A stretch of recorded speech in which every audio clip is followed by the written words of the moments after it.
Pilipinas, ang oras po 6:38. Eto na ang mag-partner na mas paliliwanagan tayo pagdating sa batas. Mga payo ng mga abogado, mga usaping abogado na mas malinaw na pag-uusapan para mas maintindihan natin. Kumpanyera ng Bayan, si Attorney Rina Seco at ang Panyera ng Bayan, si Attorney Cam Cheryl Adami Molina. Dos Kumpanieras sa DZRH Radio, DZRH TV at DZRH Online. Bago mo kasuhan, bago ka pumirma, bago ka makipagkasundo, makinig muna sa Dos Kumpanieras. Dos Kumpanieras. Magandang gabi, Pilipinas. Ito po ang programang Dos Kumpanieras at kami po inyong makakasama tonight, ang mga panyera ng bayan. Ako po si Attorney Rina Seco. Ako naman po si Attorney Cam. Una sa Pilipinas, una sa Pilipino. Dos Kumpanieras. Kinapos na naman ng para sa DZRH. Ayan niyo po, mapiperfect din namin yan. Pero kumusta po kayo?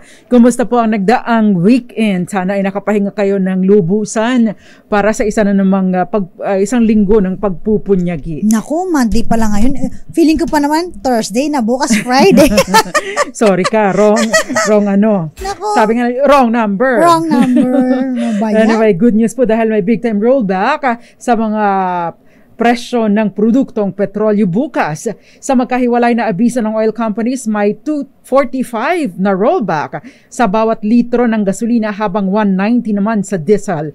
Aabot po sa 240 ang bawas presyo ng kerosene o gas. Dos Kumpanieras. Ito ba dahil sa pagbabalik ni Golden Boy, Carlos Yulo? Meron bang epekto yun doon? Oo nga. Anyway, bukas hindi natuloy yung parade mula dito sa CCP papunta ng Malacanang. Good news yan para sa amin dahil matraffic na naman bukas dito, Attorney Cap, sa ating area sana, no?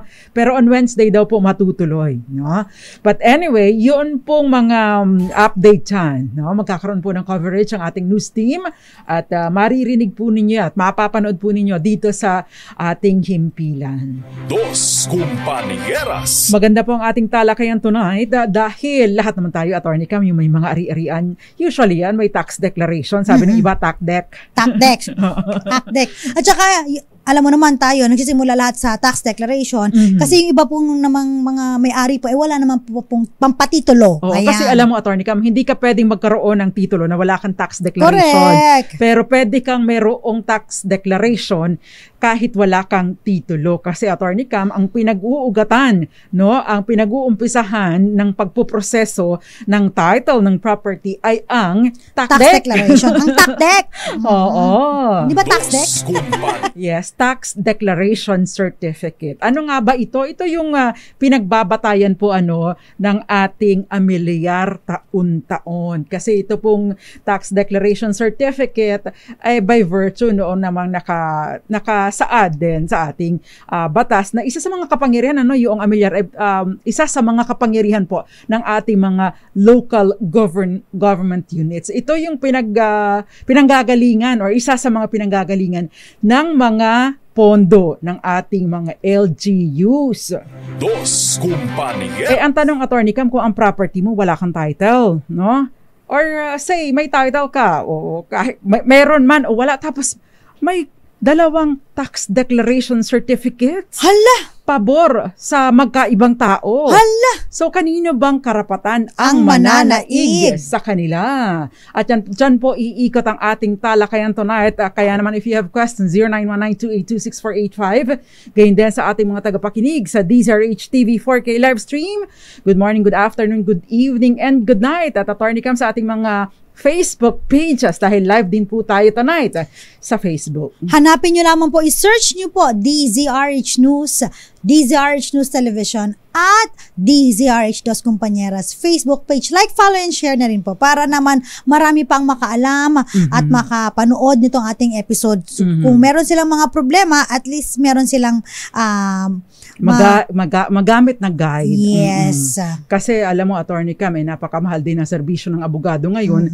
Kaya mahalaga na din na ang ating mga kababayan ay merong extra kaalaman patungkol sa batas. At syempre, kapag kayo po ay kailangan mag-engage ng abogado dahil wala na pong substitute sa face-to-face consultation, at least may background kayo at alam nyo ang inyong itatanong sa kanila. Dos Compañeras. Magkakaroon ka kasi maganda kasi ang maitatanong mo kung alam mo yung mga karapatan mo. Yan. Pati na rin yung mga proseso na pwedeng pagdaanan, ano yung mga advantages at disadvantages, and what are your options given, what are your options na pwedeng tahakin. Ayan.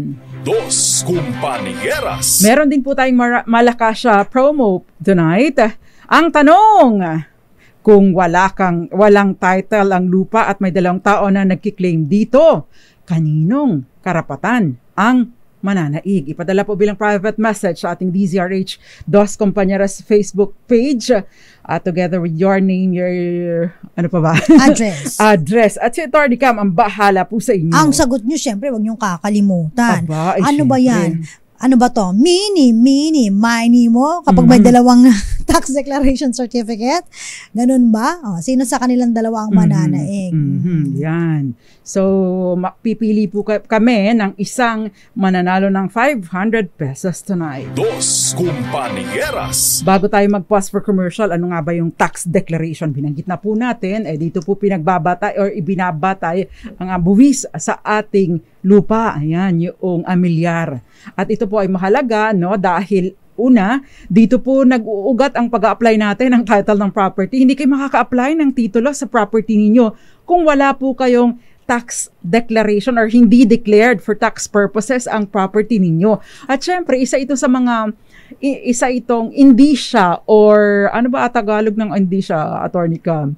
Indicia of ownership. Anong ibig sabihin? Or interest sa property, kasi wala namang matinong tao ang magbabayad ng buwis ng property ng iba. Di ba? Maliban na lang kung ireregalo nyo sa kanya ang bayad ng buwis. Dos Compañeras. Pero normally, hindi naman natin pinaririgalo ang bayad ng buwis. Magpiririgalo tayong pera. Pero para kay ikaw ang pumunta sa municipal hall, sa municipal or city assessor's office para magbayad ng buwis, parang malabo yun kasi normally, kakailanganin mo ng special power of attorney para naman bayaran ang buwis ng property na nakarehistro sa iba.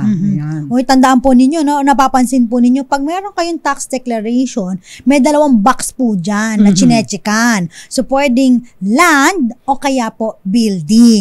Kaya magtataka ka na lang, di ba, halimbawa, umpisa, land lang yung binabayaran mo. Tapos, nagtayo ka ng structure, ano pala yun, hindi mo binabayaran yung building. In fact, kapag meron kang building, pag nag-improve ka na nagbabago rin yung bayad mo ng tax. Kasi dinideklara din dapat yan. Magkaiba po yung sa building or sa improvements in general, Kasi maaari pati nga po yung, halimbawa, may machinery ka doon, mayroong kang bulldozer doon sa property mo dahil you are farming, yun po kasama rin po sa babayaran ninyo. So, yung lupa at saka yung improvements or machineries o kung ano man na nandoon sa property ninyo. Dos Compañeras. Ayan. So before we pause for commercial, again, inuulit po namin yung ating DZRH malakas promo question. Kung walang title ang lupa at may 2 tax declaration certificates dito, kaninong karapatan ang mananaig? At syempre, ipagpapatuloy po natin ang ating talakayan. Diyan din po ninyo makukuha ang sagot sa ating malakas promo question. Sa ating pong pagbabalik, kami pa rin po inyong mga nakakasama tonight. Ang mga panyera ng bayan. Ako pa si Attorney Rina Seco. Ako naman po si Attorney Cam. Dito lang po sa Dos Compañeras. Dos Compañeras. Babalik po ang programang Dos Kumpanyeras. Kasama pa rin po ang mga panyera ng bayan. Ako po si Attorney Rina Seco. Ako naman si Attorney Cam. At tinatalakay po natin kung kaninong karapatan ang mananaig kung nagkaroon ng dalawang tax declaration certificate sa isang property. Yan. Itong property na ito, maaring may titulo, maaring namang wala pa, no? Pero nangyayari po ito at hindi po ito malabo hindi po ito malayo sa katotohanan. Dos Compañeras. Pero bago yan, Attorney Cam, before our discussion tonight, magandang gabi po muna sa lahat ng mga nanonood sa atin dyan sa Quezon City, lalong-lalo na si Mierna de la Cruz, gayon din si Joey Barbecho dyan sa Karamoan, Eds Maglakas, Tita Ami Miraflor Garcia, Gael Enrique Sandy Tomol, at syempre si Rico Bagisi. Magandang gabi din sa Raul Destacamento at Ray Mendoza. Magandang gabi, Jerry Sumagaysay, kay Gina Lindugan ng Makati City, kay Alan Evaristo, Ivy Gutierrez ng Pangasinan, Isagani Garland, Ronald Flores at Henry Dolohan ng Zambales. Magandang gabi din po. Magandang gabi din po sa mga taga Katbalogan, lalong-lalo na kay Lina Gabane. Magandang gabi po sa inyong lahat. Si Moonbeats at si Tita Ami Miraflor, si Charo Abraham, Espanya LG at Sharon Cabanlit ay nanonood sa atin. Ganyan si Racy Amado, Racy Simona, mali pala ako.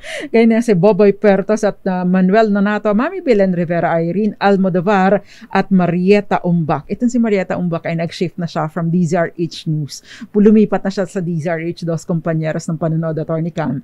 Si Violeta Montecalvo Zambrano at maraming iba pa. Siyempre, hindi natin kinakalimutan si Miss Joy Garimbao or Josephine Garimbao dyan sa Michigan. Dos Compañeras. Okay, dakuan na po natin ang ating talakayan. Unless, Attorney Cam, batiin mo na si Mami Vita at saka si Papa Will. Siyempre, si Mama Jovita at saka si Papa Will na number 1 fans ko. Nandyan ba siya? Nandito ba sila or nasa Dubai? Hindi, nandito lang sila. Nanonood lang sila sa may minsan YouTube, minsan sa may TV. Facebook. Yan. O kaya sa TV.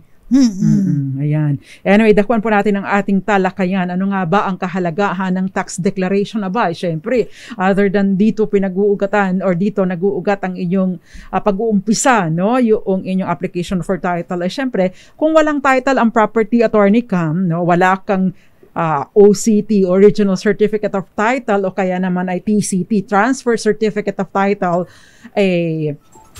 at tapos wala pa, not registered ang property ever, ang pinaka mabigat na panghahawakan mo, no, in the meantime, no, ay ang iyong tax declaration certificate, lalo na, no, kung ikaw ang nakapwesto o nakaposisyon sa property. Dapat po ay magkasama itong pamumosisyon at saka iyong tax declaration certificate. Ayan. Dos Compañeras. In itself po, mahirap tumayo mag-isa ang tax declaration. Correct. No? Tatayo lang po siya at maari po siyang ipaglaban sa iba kung ikaw ay merong tax declaration at ikaw ang nakaposisyon sa property, o kung iba man ang nakaposisyon, maaring siya ay pinatira mo lang saglit, merong authority mula sa iyo at kinikilala niya ang pagmamay-ari mo sa property. Ayan. Kapag ka ikaw ay di ba meron na tayong tawag ng confirmation of imperfect title, unang-una sa listahan ng mga requirements, tax declaration. At syempre, kapag ka confirmation of imperfect title sa yung agricultural land, 20 taon at magandang patunay na 20 taon ka na doon kung ang tax declaration mo ay naka 20 taon na din. 'Di ba? 'Yun ang kumbaga ay ang tagal na nitong nagbabayad ng amilyar. Dos Compañeras. In fact nga, kahit meron ka pong titulo ng lupa, kapag itatransfer po ang property, hinahanap pa rin po ang tax declaration. Oo. At hindi lang tax declaration, hahanapan ka rin ng tax clearance. Oo.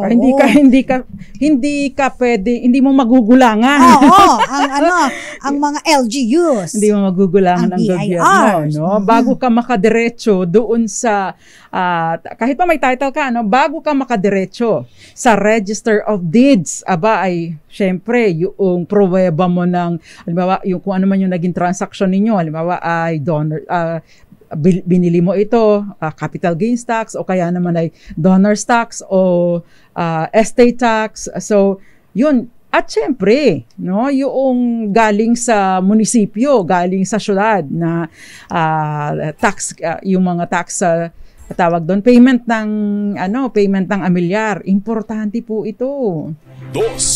At syempre, kahit may title ka sa property, kung ikaw ay halimbawa mahigit 3 taon nang hindi nagbabayad ng amilyar, pwede kang mawala ng lupa, no? Dahil pwedeng isubasta or kunin ng LGU ang lupa mo at isubasta, ibenta sa, anong tawag doon, attorney Cam?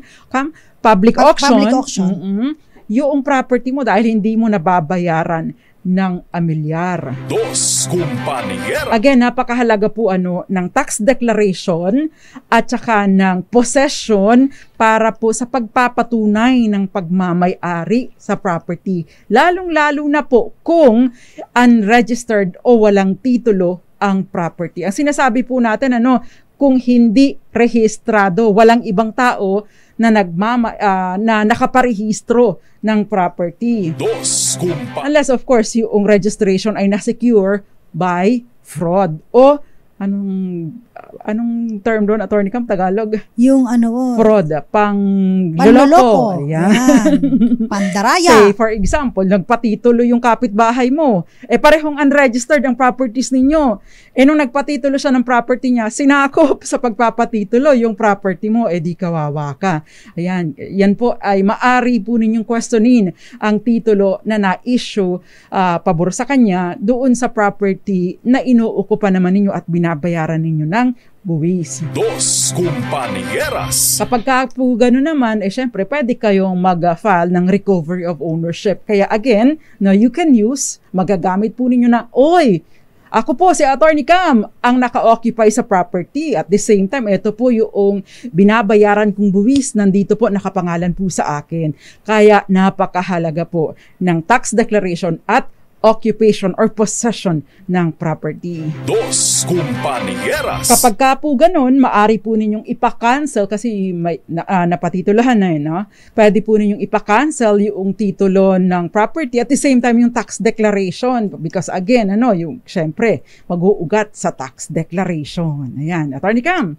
Kaya naman po sa lahat po ng mga nakikinig ngayon, importante na malaman po natin, una-una, binanggit na po namin yung importansya po ng tax declaration, although hindi po ito again ang pinaka-highest na magpapatunay na ikaw po ang may-ari ng property.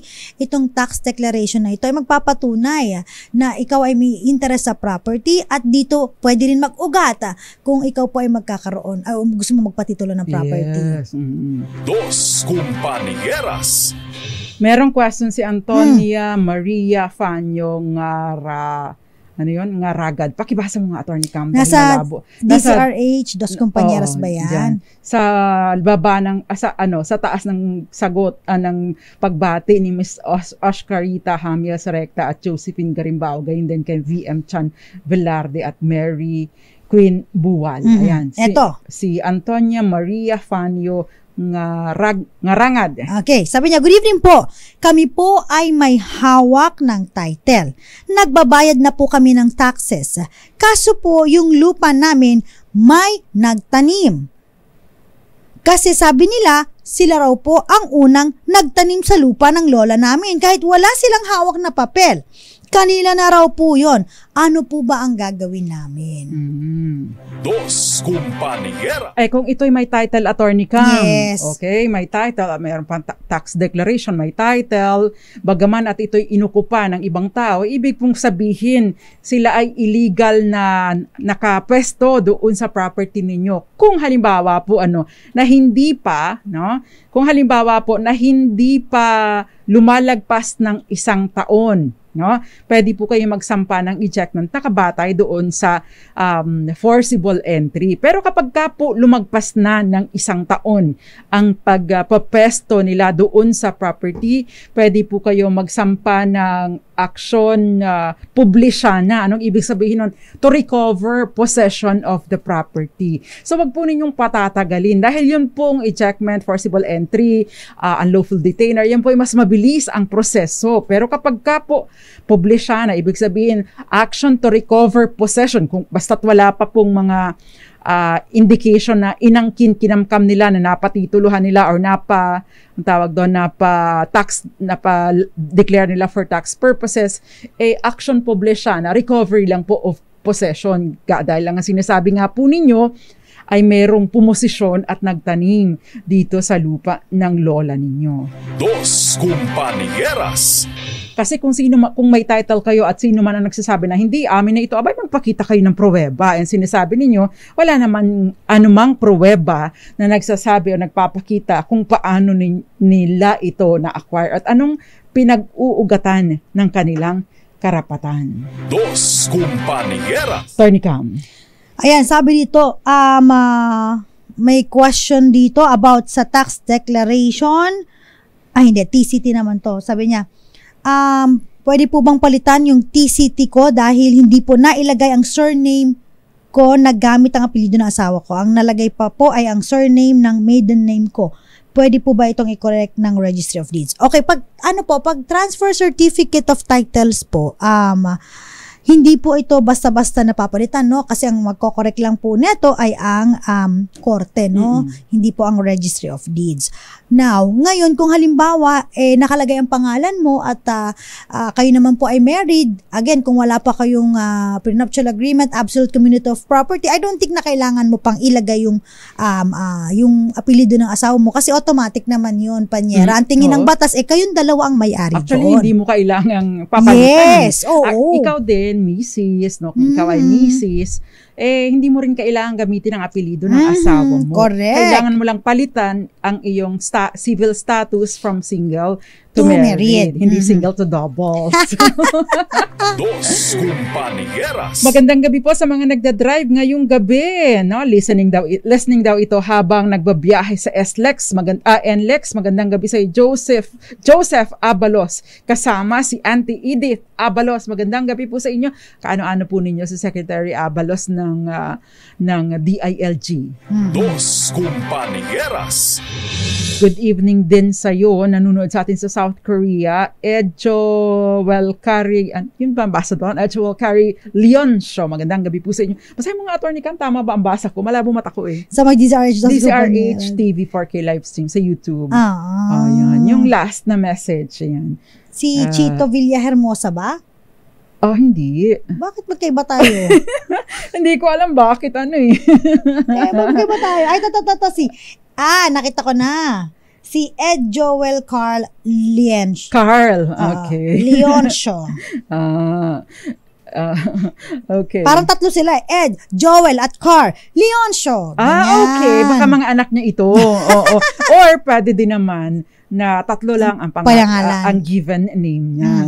Dos Compañeras. Grabe no, pag tatlong names, ang hirap kaya isulat yan. Okay, question number 1. Ready your test paper. Nagsusulat ka pala ng pangalan. Lalo na yung mga nasa preschool pa lang, grade school. Naalala ko nag-viral, ang haba ng pangalan niya. Umiyak siya, bakit ang haba daw ng pangalan niya? Okay, eto Attorney Cam, merong question dito. Posible po ba, ito nga posible daw ba na magkaroon ng dalawang tax declaration certificates ang isang property? Lumalabas po na dalawa ang may-ari. Sino po ang may karapatan sa dalawa? Okay, so titingnan po natin. Ang tax declaration po kasi is just an indicia of ownership, no? Ito pa ay walang title. Kung may title po ito, no? At ito naman ay regular na nakuha, syempre, there is always a presumption of regularity also, no? At ang title under the torrent system ay indefeasible, no? At saka imprescriptible, ayun, indefeasible ang title na ito. Ibig sabihin hindi ito magagapi, matatalo, no? At hindi ito madadaig ng kahit ano pa man. Maliban na lamang kung mapatutunayan kung sino man nagsasabi na hindi po yan totoo, no? Akin po ang property, yun lang ang makakapagsabi nito sa pamamagitan ng pagpapakita ng matibay na ebidensya na siya ang nagmamay-ari dito at gumamit ng fraud, panloloko, panggagancho, pandaraya, no? Yung nakasecure ng title na ito para matalo itong Torrens Certificate of Title. Ngayon, sa sitwasyon, no, na walang title, unregistered ang property, ay ang sunod, no? Kung dalawa ang merong tax deck, sino ang nakaposisyon? Dahil yung nakaposisyon, yun ang laging may advantage. At nakaposisyon na nagbabayad ng amilyar. Yun. Yan. Tandaan po ninyo kasi kapag meron na pong na-issue na title, so meron pong presumption of regularity, na ito po ay dumaan sa regular na proseso. At ito po ay, kasi po sa mga office po ng gobyerno, meron po silang mga requirements, check, di ba? Pag kayo pupunta doon, napasa ba ito, napasa ba ito, Ibig sabihin, Attorney Cam, dumaan sa tedious na proseso at pagpapatunay. As to the questions kung itong mga pinasa ninyo, ay totoo, hindi, ay dyan kayo papasok. Yan. Kasi ang kailangan lang naman nila ay makapagpasa kayo ng mga ganitong requirements. Like for example, Attorney Cam, isang tao nag-apply ng title para sa kanya, sa isang property. Ngayon, lumalabas, ay, kompleto. Sinabi niya doon, ay, 20 years na po ako dito sa property na ito. Yun pala, ikaw ang nakaposisyon.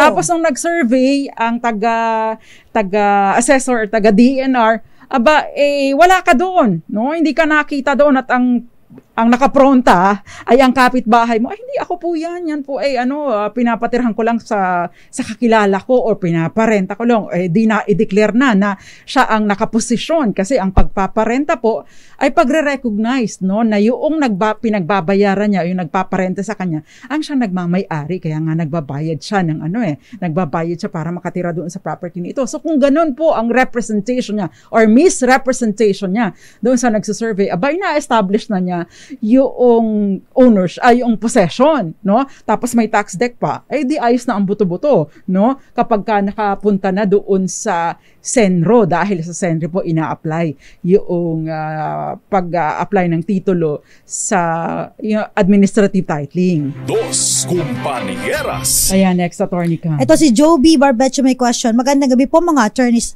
Nawawala po ang tax declaration namin. Uy. Hindi po namin alam kung nawala ito o sadyang kinuha. Ngayon, pinasok na po ng kapitbahay namin at kinuha yung tagiliran at parting likuran ng lupa namin. Pwede pa po ba kang makakuha kami ng tax declaration para makapagpatitulo po kami ng lupa na tinitirhan namin? 40 years na po kami nakatira dito. Maraming salamat po. Unang-una, okay, salamat Miss Joby Barbecho. Kung nawawala po ang tax declaration ninyo, madali lang pong kumuha ng kopya ng tax declaration ninyo doon po sa inyong munisipyo sa Registry of Deeds. In fact, kung ikaw ang nakatitulo doon, ikaw ang may-ari ng tax declaration, nasa pangalan mo, hingi ka lang ng kopya dun sa Registry of Deeds. Okay? Yun lamang yun. Pangalawa, kung gusto niyo naman magpatitulo, walang problema. Pero kung gusto niyo makita na sinakop ang inyong property, ipa-relocate lang ninyo. Relocation survey, i-check niyo po yung nasa tax declaration kung ito po ba ay sapat doon sa property na inuukupan ninyo. At kung totoo po ba na sinakop po ang inyong property. Kasi kung sinakop po iyon, pwede po kayong magdemanda. Pero kung gusto niyo pong magpatitulo, again, kunin niyo po yung name niyo. Kung yung tax deck ay naka-name under you po, madali naman po kumuha. Dos Compañeras. Ito wala yung tax deck, Panyera, di ba? Oo, makakakuha madali lang. ka. Hindi mo kailangan kumuha. Yes, unlike po ng hindi mo title. kailangan dumiretso or dumulog sa korte para makakuha ng tax titulo. declaration. Ng tax deck. Pero yung sa titulo, yun ang kailangan pong idaan sa korte. Hindi ka basta-basta makaka-request. Ang tanging marirequest mo is certified true copy. May question dito, Attorney Cam. Itong si Augusto Tapawan. Sige nga, pakibasa. Basahin ko, Panyera. Wait. Meron kasi isang nauna si Ellen Hirona muna. Okay. Geronimo. Ano po ang computation ng amilyar if 10 years na at hindi na declare ang structure? Siguro yung building. Tama ba? Alam nyo po, no, kapag ka po yung sa tax declaration ay, di ba meron tayong nakasaad na nagpe-prescribe yung karapatan ng LGU na makakolekt if I'm not mistaken, 5 years, Attorney Cam, no? Kapag kayong lupa. Now, sa building hindi ko masyadong sure, Attorney Cam, kung 5 or 6 years or parang 10 years 10 yun years. Kung 10 years yung sa structure, hindi pa nagpiprescribe ito from the time na naging due. Pero kung ito po ay doon sa lupa lamang, yung lagpas sa 5 taon, hindi nyo na kailangan bayaran. Yes. Yung pinakamalapit na 5 taon lang ang dapat ninyong bayaran. Pero, take note po na meron itong penalties, interests, and surcharges. So, malaki pa din ang babayaran po ninyo. Dos Compañeras. Although, Attorney Cam, di ba meron tinalakay tayo na ang tawag doon, amnesty, no? Amnesty sa pagbabayad ng amilyar. So, take advantage of that kasi mai-enjoy po ninyo ito, ma-avail po ninyo ito sa loob ng within 2 years, no? Mula ngayon. Yun. So, take advantage of that na wala po kayong penalties na babayaran. Okay. Next, Attorney Cam, before Eto, pass for commercial. si Joby Barbecho, basahin lang natin tapos mamaya sagutin natin. Medyo mahabang kanyang katanungan. Si Joby. Si Augusto Tapawan. Good evening po. Yung neighbor ko po at ako po ay geodetic engineer. So, pareho sila. Isa ang geodetic engineer. Okay. Isa pala ang geodetic engineer. Pareho silang nakuha. Yung neighbor ko, inakusahan ako na sinaklit ko ang lupa niya base sa survey plan ng surveyor namin. At idedemanda ako. Ala naman po akong kinalaman sa survey. Namatay na po ang surveyor namin noong 2021. Ano po ang gagawin ko sa langit? Sagutin na natin at magbasa tayo ng ito kasi meron pa tayong 4 minutes. Yan. 3 minutes. Okay. Go. Ipa-resurvey po ninyo. Diba? Wala po kayong gagawin sa ngayon, no? Maliban sa mag-antay. Tapos, pero ang bilang preparation maganda na rin po na magpa-survey kayo. Pero kasi pwede mo siyang i-challenge sige, magpa-survey tayo ulit, no? Yung independent na surveyor, no? Pwede kayo magkasundo kung sino para walang pero ito dapat Attorney Cam, pareho lang naman sila ng surveyor. So kung nagkaroon man ng ganyan ng nasaklit, ibig ba sabihin yan, merong naglagay? Di ba? Feeling ko nga yan, Panyera, nung una, friends pa sila. So, yung geodetic engineer, okay. Ito po yung sukat nyo, okay. Ngayon baka may nagmarisol dyan, tapos sabi niya, alam mo, parang mali yung sukat mo yun. Kaya nga po ba maganda, magpa-relocation survey po kayo. Ibig sabihin, ipapa-resurvey po ninyo para malaman kung nagkaroon ng diferensya. Pero involve po ninyo yung dun sa katabi ng kapitbahay mo, at saka yung nandun sa katabi mong kabila. Kasi kung magkadikit kayo, Attorney Cam, ng property, yung nasa kanan mo at saka yung nasa nasa kanan niya at nasa kaliwa mo, dapat yun ay matingnan din ninyo. Kung halimbawa doon sa pagitan ninyo nagkaroon ng diferensya. Dos Compañeras. Importante po yung independent surveyor. Napakarami nating mga questions ngayon, Attorney Cam. Himala. Miss Lilibet Pingad, sana ay nasagot natin yung question mo. Anyway, bago tayo isa pang question, Panyera, si Valentino, sabi niya, gandang gabi po, Attorney Rina, Attorney Cam. Tanong ko lang po, ano po mangyayari sa lupa na hindi nababayaran ang tax since 2020 pa kasi? Ngayon lang namin nahalongkat ang mga papeles at may dapat bayaran pala. Patay na po ang biyanan ko ng 2018 pa po. Thank you. Bayaran po ninyo. Yun lang po yun. Sabi nga, di ba, anong mangyayari sa lupa kapag hindi nabayaran? So, ito po ay 2020, so may 4 years na silang delay, no? Parang ganun. Hanggat wala po kayo nakukuhang tax delinquents na notice mula sa bayaran nyo lang po, wala nang problema. Pero kung may notice of delinquency na kayo, ay talagang importante. Otherwise, kapag ka po nakakuha na kayo ng notice of delinquency, tapos hindi nagpatumpik-tumpik pa din kayo sa pagbabayad, pwede pong kunin ang property niyo at isubasta at yun ang ipambabayad doon sa pagkakautang ninyo sa buwis. Pagkatapos, para ma-recover po ninyo ang property ninyo, yun po ay i-redeem ninyo. Or pwede din naman kayong sumali doon sa auction, no? Sisilbi, bibilhin po ninyo ang property ninyo. Ulit. Dos Compañeras. So, sayang ang pera ninyo. Sayang ang pera. Kaya, bayaran nyo na lang. Nauna. I-avail ninyo yung amnesty. Paano po kaya ito? Yung lupa po namin, napapaten po ng Karatig Lote. May title po sila, pero may tax declaration po kami na matagal na. Bali, lumalabas po na binili nila ang lupa sa original na may-ari, pero noon, tax deck pa lang sila na po ang nagpatitulo sa lupa at nasako po yung sa amin. O parang ganun sa question mo, Attorney Cam, at yan po at iba pa ang sasagutin natin sa ating pong pagbabalik. But anyway, ang tanong, para sa ating DZRH Malakas promo question. Para sa mga gusto sumalit manalo ng 500 pesos, sagutin ang katanungan kung walang title ang lupa at may dalawang tax declaration or tax certificates, sino or kaninong karapatan ang mananaig? Ipadala po bilang private message sa DZRH Dos Compañeros with your full name at syempre yung sagot ninyo, no? Full name at ang kung nasaan kayo. At magbabalik pa ang programang Dos Compañeras. Ilan po muna mga paalala na kakasama pa rin po ninyo ang mga panyera ng bayan. Ako po si Attorney Rina Seco. Ako po si Attorney Cam. Dito lang po sa Dos Compañeras. Dos Compañeras. RH. Dos Compañeras. Nagbabalik pa ang programang Dos Compañeras. Kasama pa rin po ang mga panyera ng bayan. Ako po si Attorney Rina Seco. Ako naman po si Attorney Cam. At tinatalakay po natin ngayon yung kahalagahan ng pamumosisyon, no, sa property. Kung halimbawa po mayroong dalawang tax declaration sa iisang property, no, hindi titindig na kanya lang yung tax deck. Dapat kaakibat din yung pamumosisyon or possession or occupation ng property. Ayan, yun po yung mahalaga, no, para tumayo yung inyong tax declaration. Dos Compañeras. Yun yung susuporta sa kanya. Yan. Attorney Cam, before we pause for commercial, may binasa tayo. Sino na nga ba yung binasa ko? Ito. Ano yun? Parang ako ba nagbasa nun? Ay, nagbasa ako eh. Ito, si Arlene Aguilar, Attorney Cam. Mm-hmm. Attorney, paano po kaya ito? Yung lupa po namin napapatent ng Karatig Lote. May titulo po sila, pero may tax declaration kami na matagal na. Bali, lumalabas po na binili nila ang lupa sa original na may-ari, pero noon tax deck pa lang.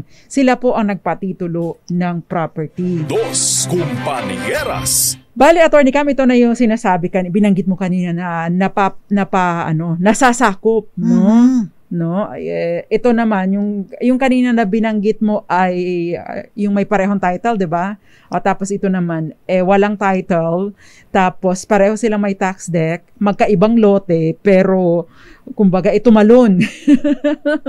O naglakad, baka naglakad yung muho nito at dinawit pati yung property na kanilang ino-occupy.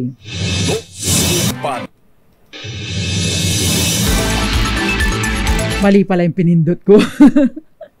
Dos Compañeras.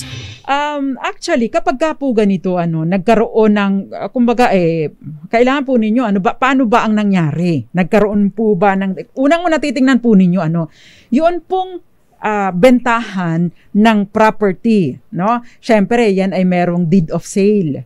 So, dapat po, makita po ninyo, ano po yung technical description at paano, kasi may sinasubmit na kakibat po ng submission or ng application for titling ng property, yun pong survey map, no? So, titingnan po ninyo doon hanggang saan ang boundaries nito. Yun po bang tax declaration, yun po bang deed of sale, pati doon kasama doon yung title ninyo? Kasama doon yung lupa na pagmamay-ari ninyo. Mahalaga po na ipa-resurvey. Tingnan din po ninyo yung record ng transaction nila. Baka po kasi mula pa noong dalawa kasi yan maaring yung original na kapitbahay ninyo, maaring yun ang nag-conduct ng fraudulent na activity, no? At sinakop talaga kayo. O maari din naman, Attorney Cam, tama yung tax declaration, no? At tama rin yung sa deed of sale. Pagkatapos in-extend sa pag-a-apply ng titulo ng property. Dos Compañeras. Kailangan po ninyo na ang tawag doon, agapan, no? Ang pagko-question nito, no? Kasi yung nasakop na property ninyo, kailangan po ninyong patunayan na hindi yan kasali. Kami ang may-ari nito. Pwede po kayong, kung ito ay patent, Attorney Cam, ito ay sa DNR, therefore, dudulog po kayo sa DNR. At ipapakita po ninyo yung tax declaration ninyo at ikukumpara doon sa tax declaration ng original na nagbenta, dahil yun po ang nag-i-indicate ng totoong status prior, ng maaring status prior to the purchase. At kung halimbawa doon sa may sa may original na nagbenta yung diferensya, maaari ito, attorney ka, may innocent purchaser, no? Yun po. Kaya lang, again, no? Hinay-hinay din kasi dapat ay nagkaroon din ng inspection si buyer dahil syempre magtataka ka, bakit po kayo ang nakapwesto dyan sa property nito samantalang sinasabi po hanggang dito po yung pagitan natin. Diba? Yun pa lang nag-i-indicate na hindi siya buyer in good faith. Yes. Kung kayo ang nakapwesto. Lalo na kung meron pa yung mga muhon na o kaya naman ay meron ng mga bakod at may palatandaan na, hindi yan kasali dito. Diba? Dos Compañeras. Ayan, Attorney Cam. Eto, pinayagan po ng tatay ko, mga attorneys, na patirahin ang kanyang pinsan sa lote namin. Basta pag kinailangan namin yung lote, dapat po mag-vacate po sila. Ay. May hawak po kaming tax declaration. Nung nag-away po sila ng tatay ko, pinapaalis na po sila dahil titira na po ang kapatid ko. Pero ayaw po nila umalis dahil sila na daw po ang may-ari, dahil sila po ay in possession ng more than 10 years. Tama po ba yun? Yun, ako po, no? Pag ganito po, no, yung possession po nila by means of tolerance ay hindi po magra-ripen into ownership, no? Again po, basta ganun po kasi tayong mga Pilipino kapag merong lupa, tax declaration, ikaw may-ari, tas wala pang gagamit, so yung kakilala mo, kamag-anak mo, sino pa yung nagbabayad ng tax? Yung din, yung may-ari ng property. Okay, walang nakapangalan problema sa kanya. So by mere tolerance po ay hindi po magra-ripen into ownership. By the way, kapag ka po ganyan a tax deck lang ang pinanghahalawakan ninyo, make sure po na hindi magdideklara for tax purposes yung pinatira ninyo. Kasi pag pinatira ninyo at nandaya, no, sabihin nyo, nagbayad ng property, nagdoble. Kasi may kakilala ako, attorney ka, nagdoble, syempre ang munisipyo kukuha yan dahil doble ang bayad, no, matutuwa yan. Pero kapag ka po ganyan, aabangan po ninyo, make sure na hindi po siya magdideklara ng property, untitled property ninyo for tax purposes dahil later on, baka nandun sila naka-occupy tapos dineklara pa nila for tax purposes, ay delikado po tayo. Bakit? Pag nag-applyan, kami po ang nakaposisyon, no? Tapos, kami po ang nagbabayad ng amilyar, di, wala na, napakahirap ng patunayan. Lalo na, attorney ka, kung halimbawa, ay wala po kayong pinirmahan. Kaya, this is what we can suggest. Kahit pa libre ang pagpapatira ninyo sa kamag-anak ninyo or ayaw ninyong pagbayarin, make sure na meron po kayong kasulatan na, itong property ni Attorney Cam na ito ay pinapahiram muna, pinapatira si Het Del Moro, halimbawa ganon. O kaya naman, parentahan ninyo kahit 1,000 isang buwan o kahit piso isang buwan. Ang importante lang po, naka-stipulate doon at kinikilala ng inyong pinapatira ang inyong pagmamay-ari. That way, no, kapag ka po nagkamkam sila, meron pinirmahan mo, magbabayad ka sa akin kahit piso lang. Patunay na kinikilala mo ang aking pagmamay-ari. Dos Compañeras. Ayan, yun. By the way, yung kung kanina nakinamkam yung portion, pwede po ninyong ipa-nullify yung title, no? As far as ipa-cancel yung title para mapaayos at yung portion lang ninyo ay matanggal, no? Or pwede din naman na yung technical description and boundaries, no? Para po maayos ito, para hindi masabit yung property na inyong pagmamay-ari na hindi nyo pa naman napapatitlean. Dos Compañeras. Ayan, wala na po tayong oras. We have 2 minutes left, Attorney Cam. Yung isang mabilis na question lang para sagutin mo na. Ako na, Panyera? Okay, oo. Ito, may question pa rito. Ito, may kinalaman dito sa ating topic, no? Bumili po yung nanay ko ng lupa na may tax declaration. Pero yung taga doon po ay may tax declaration na mas maaga sa binili ng nanay ko. At ang claim niya po ay sila daw po ang may-ari nun dahil matagal na po silang nakatira doon. Sino po ba ang mas may karapatan sa lupa? May ano pong gagawin namin? Okay.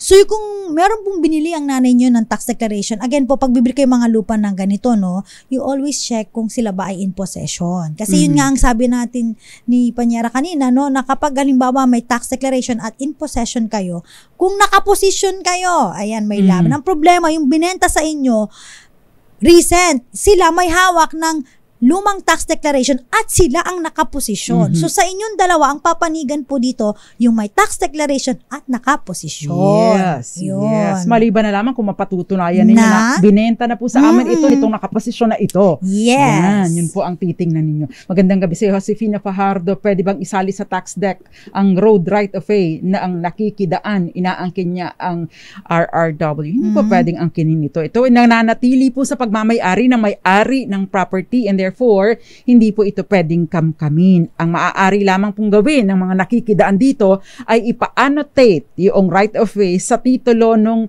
servient estate o yung nagmamay-ari ng property. Obligasyon din po ng nakikidaan na bayaran ang buwis sa portion na dinadaanan at ayusin, lagyan ng pailaw at kung anumang improvements, palagyan ng simento, yun lamang po ang tanging karapatan noong nakikidaan. Wala pong paglilipat ng titulo sa property ng mga dumadaan. Dos Compañeras. Ang bilis po ng oras, totoo po kayo. Julio Magbintang, magandang gabi sa iyo. Magandang gabi din kay Ramel Maluto na nanonood sa atin sa Channel 18 sa Guimaras. At maraming iba pa na nanunood, nakikinig sa atin. Thank you very much, Norma Soriano. Hindi ko, binili ko, no? Hindi ko naintindihan. Anyway, sa mga susunod mong pagkakataon, sasagutin namin ang inyong katanungan. Okay, yun pong nanonood sa atin si Pinkis Vil Honorario. Magandang gabi sa iyo. Hindi ko na nabasa yung iyong message. Ay, Attorney Cam, nawala yung pinili ko. Magsalita ka muna habang nagsipili ako. Oo, yung mga sumali po sa atin na gusto manalo ng 500 pesos, yung question natin, kung walang title ang lupa at may dalawang tax declaration certificates dito, kaninong karapatan ng mananaig? Ang sagot dyan ay yung nakaposisyon. Ang sagot ni Miss Ellen Fernandez na nanalo tonight ay actual tiller or nakaposisyon. Congratulations po sa iyo, Miss Ellen Fernandez. Padala ng inyong GCash number para maipadala ni Attorney Cam ang inyong napanalunan. Dos Compañeras. Yung hindi po namin nabate, sa susunod na lang. Meron pang bukas. Everyday po tayo, Monday to Friday. At syempre, nakasama po ninyo ang mga panyera ng bayan. Ako pa si Attorney Rina Seco. Sana naka-on yung mic mo. Ako naman po si Attorney Cam. At syempre, nakasama po natin si Het Del Moro at Billy Domingo. Hanggang bukas po. Para sa DZRH, una sa Pilipinas, una sa Pilipino. Dos Compañeras.